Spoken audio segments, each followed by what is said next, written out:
Opinions are subjective. Yeah, wild concept, I know, but I tend to find that passions flare just a little bit more for certain games than others. Some games are just designed in such a way where I can find, on average, people either fall deeper in love with the title or have their disdain for it become ever more solidified, and Xenoblade Chronicles as a series is an inherently polarizing one. What from its anime aesthetic being naturally divisive, to being cutscene heavy, to the gameplay loop as well, it's a series constructed of inherently polarizing features and foundational pieces, and there isn't anything wrong with that. It just means more people on average will either fall on one farther end of the spectrum when it comes to their opinions about the series. I personally really love the series, and I make no secret about that. And funnily enough, my favorite game in the franchise is also the one that I would label the most polarizing. Xenoblade Chronicles 2. When you look at the 4 Xenoblade titles, it might be easy to point at X as the odd one out.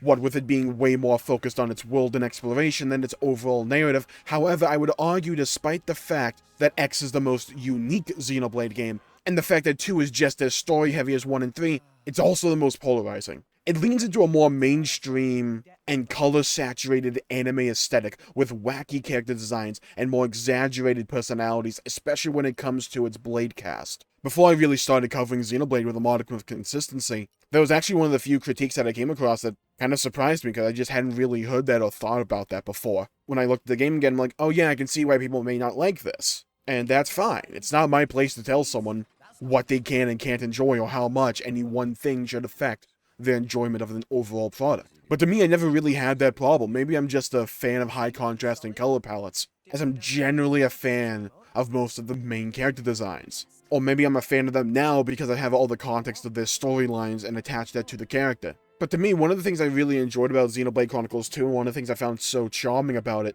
was I felt the fact that there were so many different artists that designed these characters. It just added a certain charm to 2's cast to give it personality that drew me in. It made Xenoblade 2 feel like a big collaborative project, you know? And funnily enough, the art style isn't even what I'd call 2's most polarizing factor. Not by a long shot. There's a couple of other aspects to it that I'd say are even more divisive. And you got to remember, opinions vary drastically. Someone could not be a fan of any one of the things I'm about to talk about, or any of them, and just hate them all across the board, but they can still find sufficient engagement or enjoyment from some other aspect of 2, and just be able to walk away from it saying that they enjoyed the game. Or one thing specifically sold their experience so much that it soured everything else, that they couldn't enjoy it. Like I said before, opinions vary, and the degree to which any one thing affects our enjoyment of an overall product also varies, and that's fine. I'm not here to say anyone is wrong to think the way they think. I just find examining what I deem to be a specific phenomenon with Xenoblade 2 to be fascinating. So let's talk about the gameplay. Xenoblade 2 is my favorite gameplay in the series, and one of my favorite gameplay loops of any game that I've ever played. But god, does it take forever to get into it. I think it's like 30 or 40 hours to get the really fun stuff, and that's a massive sell for a lot of people. Hell, a lot of the time at the beginning of the game, for a good 20-ish hours, the length of many other games, you are probably going to be wildly inactive in your gameplay as you desperately wait for Anchor Shot on Pyra to come off cooldown. If you weren't fortunate enough to get a blade that attacks a lot on a gacha roll, look, we will get to that. Now, I think Xenoblade 2 has a wide variance to its pacing gameplay-wise, so you can either use blades that create an overall slower loop, or use blades like Myth or Fiora, where odds are you will probably be pressing buttons on a way more regular basis. But most of the time, those blades come through gacha rolls, which you can't really choose specifically who to get. And odds are, if you're playing through the game on the first time, you're not looking up the pacing of every combat style in this game. You're just gonna roll with whatever you get. Or look at the silhouettes in the blade log and say, I want that character, that one looks cool. So you might just be stuck with a bunch of blades whose playstyles you just simply don't enjoy. However, this slow introduction is a massive deterrent to many people, or just utterly inconsequential to others. Heck, some people would probably enjoy a slower pace, or they enjoy the faster pace, or they like some kind of in-between there. But that MMORPG-esque gameplay, where you have a few buttons with short cooldowns, where there'll be a lot of periods of time where you just don't have anything to press, that's very polarizing to a lot of people who either prefer fast-paced hack-and-slash combat, utilizing a bunch of rapid inputs and combos, or those who prefer a turn-based flavor to the JRPGs, especially in a genre that has kind of been defined by those two playstyles in particular. Xenoblade's somewhere in the middle there. Xenoblade 1 and 3 at least get the ball rolling with their core mechanics relatively early on compared to 2. But for 2, it takes till around the halfway mark, if not later. Either that or my memory's just completely busted when it comes to this. But I remember it taking about 40 hours to really get into the flow of things. Heck, I think it takes like till chapter 3 to get driver combos, because you have to learn it from Van Damme,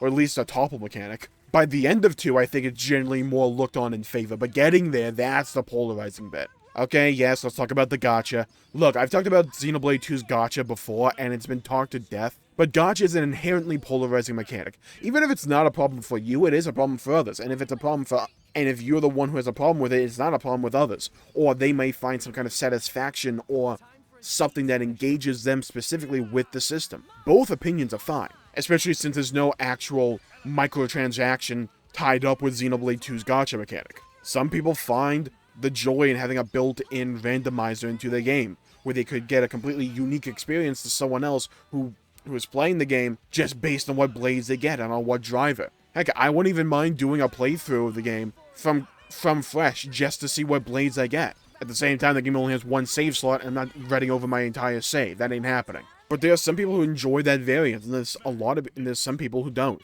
And both opinions are fine. Others will look at it and be turned off knowing they don't have direct control over what blade they can get. If they want a specific blade because it appeals to them. Like, yeah, you can augment it a little bit with boosters, but it's still random at the end of the day. Hell, I wanted Cosmos from the beginning, and I didn't even get her until the 200+ hour mark as my final gacha blade. In terms of power, it's genuinely kind of funny how a lot of the best blades, or at least high-end blades, don't even come from the gacha. Like, yeah, there's some in there that are really good, but the gacha itself is still an inherently polarizing mechanic, but at least the saving grace to me with the gacha in Xenoblade 2 is that there's still a lot of blades you just get naturally throughout playing that are really good. Like, you get all the poppy forms on Tora just through doing various quests. Mithra has been a blade that has carried me throughout multiple playthroughs. She's really freaking strong and has multiple different kinds of builds you can go with her. You have the DLC blades. You have blades like Fiora, who's arguably one of the best characters in the entire game when you build her correctly.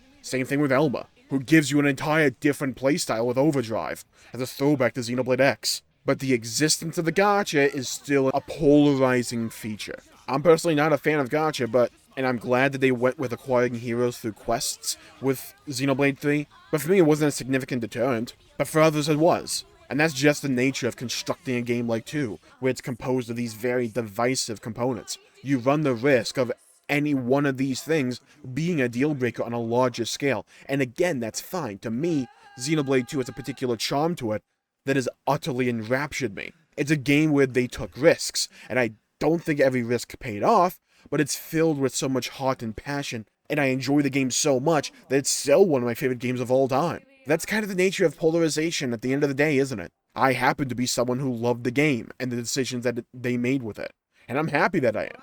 It's one of my favorite gaming experiences ever, and I wouldn't trade that. I'm just thankful that I wasn't someone put off by the polarizing aspects of 2. What is that old saying? What is one person's trash is another person's treasure? So yeah, Xenoblade Chronicles 2 is a polarizing game. It's composed of a bunch of different features that are inherently polarizing. But I feel like how almost competitive gaming discourse has gotten recently on the internet, we kind of miss the main point a lot of the times, where, yeah, Xenoblade 2 is a polarizing game, and it has a lot of haters, and it's going to have a lot of fans of the series, or fans of the game. Both opinions are fine. No one person is wrong for having an opinion or feeling the way they do about how they experience Xenoblade 2. Some people will fall in love with the game, some people will absolutely hate it. There will be a lot of people that fall somewhere in the middle there, or lean one direction or the other. That's just the nature of subjective media preferences. And I don't think there's any beneficial discourse to be really had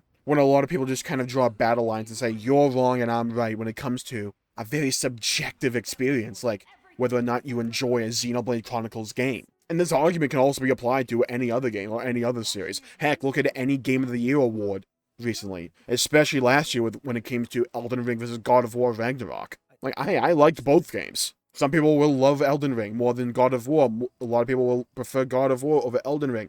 There'll be a lot of people that don't like either. That's the nature of subjective media preferences. We all have our tastes, we all have our own preferences, and to me, the discussion about what we like on a subjective level, on a personal level, breeds interesting discussion, breeds interesting discourse surrounding games and our interpretations of these experiences. So I'm going to call the video there for today. Thank you all for tuning in. My pleasure making the video. If you enjoyed it, please leave a like and subscribe. It really helps the channel out and helps support future content, and I greatly appreciate it. And hit the bell icon to be notified when I upload in the future. Leave a comment down below with a game that you love that seemingly everybody else doesn't love or hates, or a game that just did not click for you that clicked for a lot of other people. Let me know. I'd love to hear your thoughts and hear your perspectives. And also let me know about your thoughts on these components of Xenoblade 2. Did they hit for you? Did they not hit for you? Why? And if the answer is just simply, I didn't like it, or I liked it, that's fine too. Let me know. I'd love to hear your thoughts and hear your opinions, and hear your perspectives. Stay safe out there, buddy. Have a great day. Go play some video games, and I'll see you all next time. Bye-bye, everybody.